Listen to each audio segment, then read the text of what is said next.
go out there, it's completely different. I mean, you can get shell shocked from it, right? I mean, and that's another thing is being able to get in front of people is hard.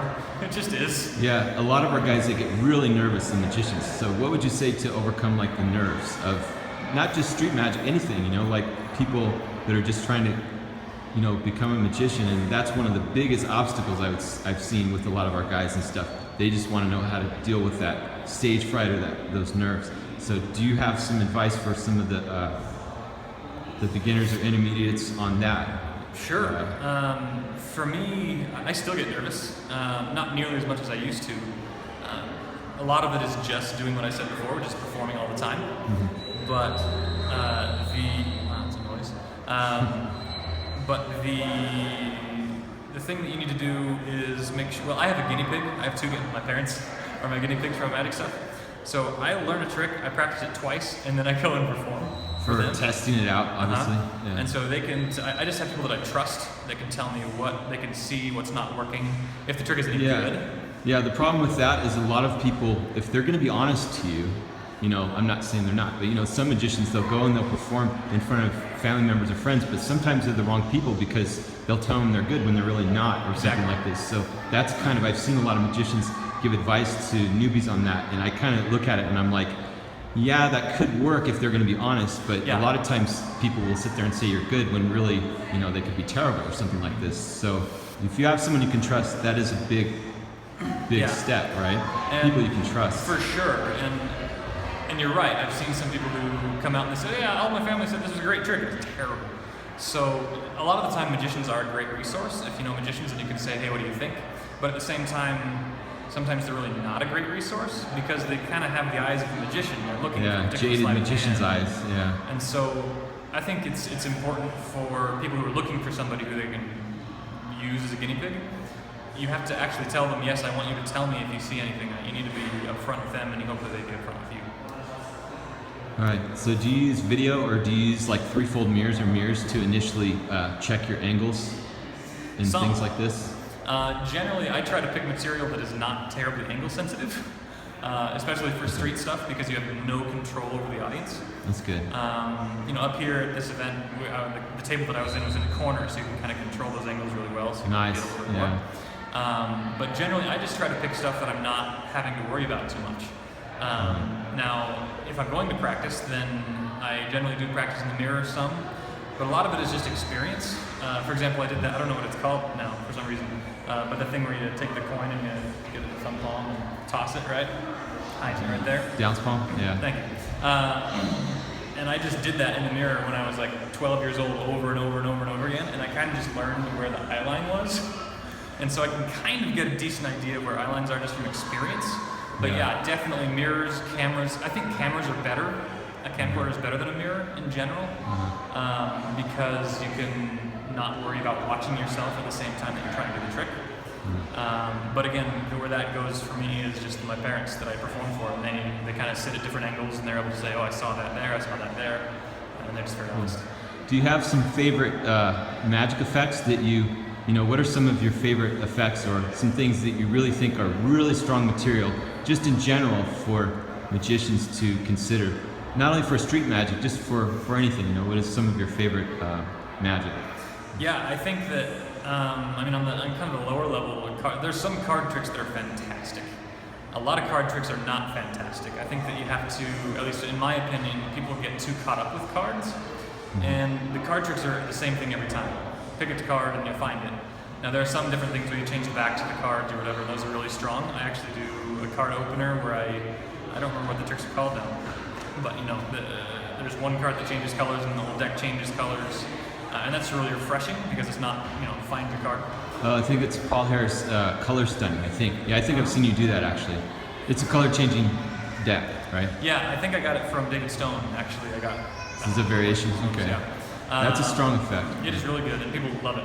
Other things, the self-tying shoelace I got when I was in high school, and I still do it, and it kills. Or layman, Anything, people do metal bending, and I do it, and I've been doing it for a long time, and people really do love it, but you have to be good at it, or else it's really pretty bad. Right. But yeah, that's really strong if you can spend the time and the money to invest.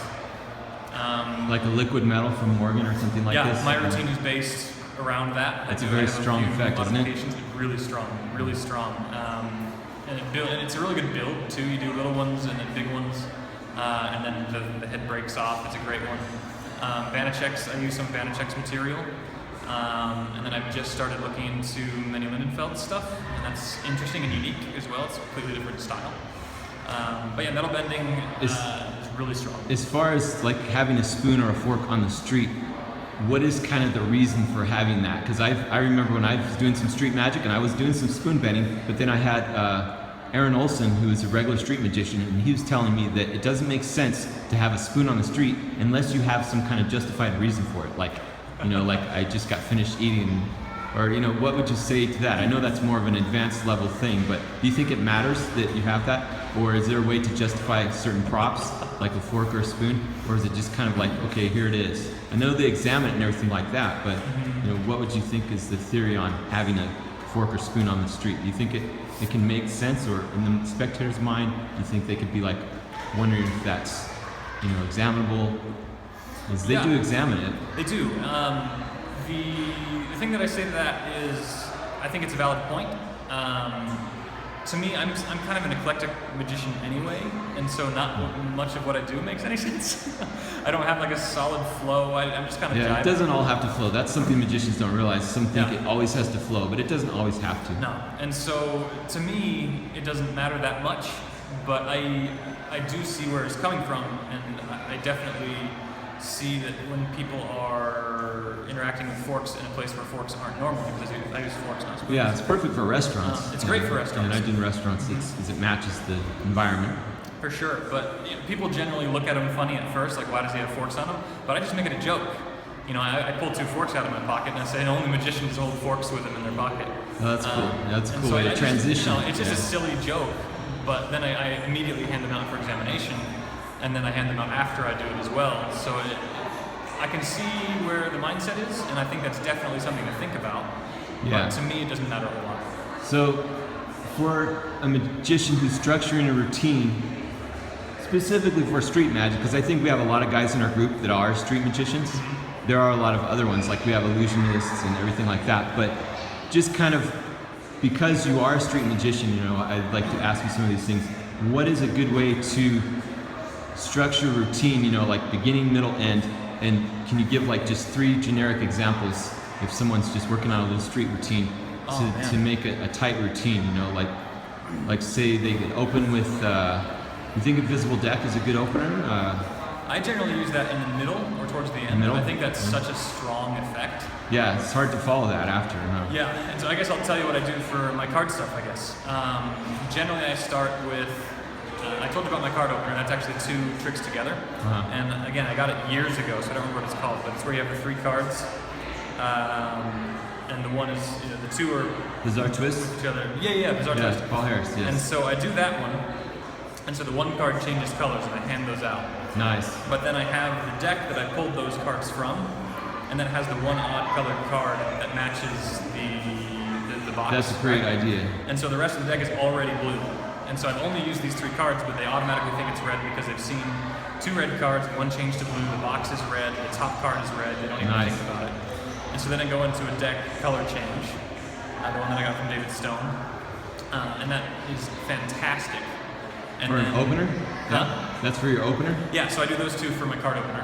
Cool. And then I'll go into something else, whether, usually Invisible Deck is just a great choice. You do something, obviously, with your middle routine is more like your interaction, your kind of your segue, and then before you go into your finale, right? Yeah, so the first one, I guess the street structure, the first one is very visual. It has 2 things. The card flips over, and people can see that from 10, 15 feet away, and then the card changes colors, and you actually hand that out. It's very fast, very visual. You don't need a ton of talking. I have a little thing about the difference between sleight of hand and real-life fake magic. Silly. But then I go into the deck color change, and that's very much more interactive. You're talking to people, you're going to get them to choose cards. And then the Invisible Deck, you get more cerebral with it. I do just the classic, hand them the Invisible Deck, have them shuffle it, turn a card around, and then pull it out, and there it is. But Yeah, I mean, it's to me, it's just doing something very visual to get attention, and then you can take a little bit more time in interaction, and then the third one some people kind of have this arc. To me, you just go up, stronger every trick that you go. So each effect should be stronger than the previous one, right? Yeah. This is something that people like Bill Kalush, I've heard him lecture on, and it's a very strong magic principles. So each thing you should do should be, if not stronger, more interesting, or it should raise the bar up, right?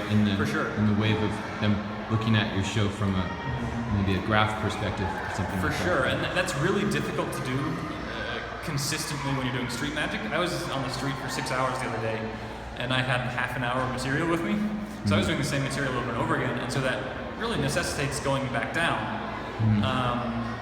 But to me, you get over that by interacting with people in a different way. So for example, my sponge balls routine, I use kind of a variation on a Steve Daiquiri routine, but I was mostly doing it for the crowd, everybody in the crowd, doing it at my table. But then there was this one little girl sitting on the floor over there, and she was kind of a heckler. She was like 6 years old. She was a little heckly. And so I actually got down on the ground with her, on my knees in front of her, and did the rest of the sponge balls routine. Oh, that's cute. Yeah. And there was 50 people around, and they were all loving it.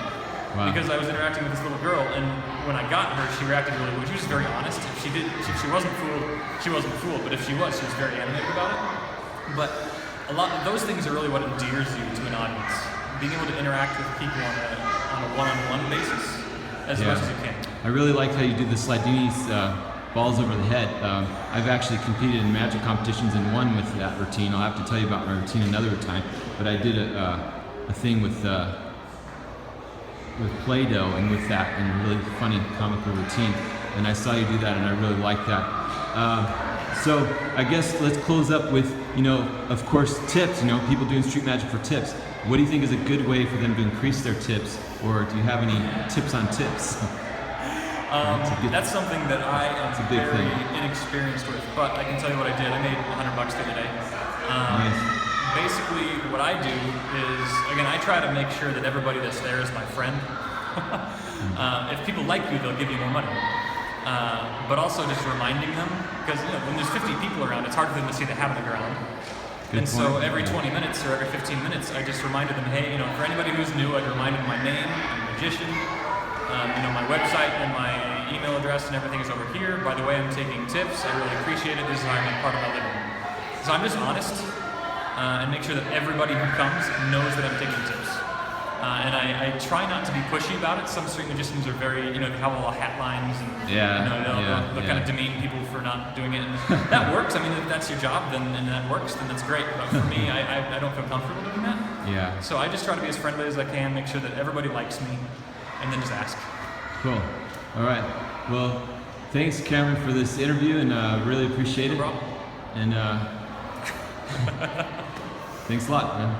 All right.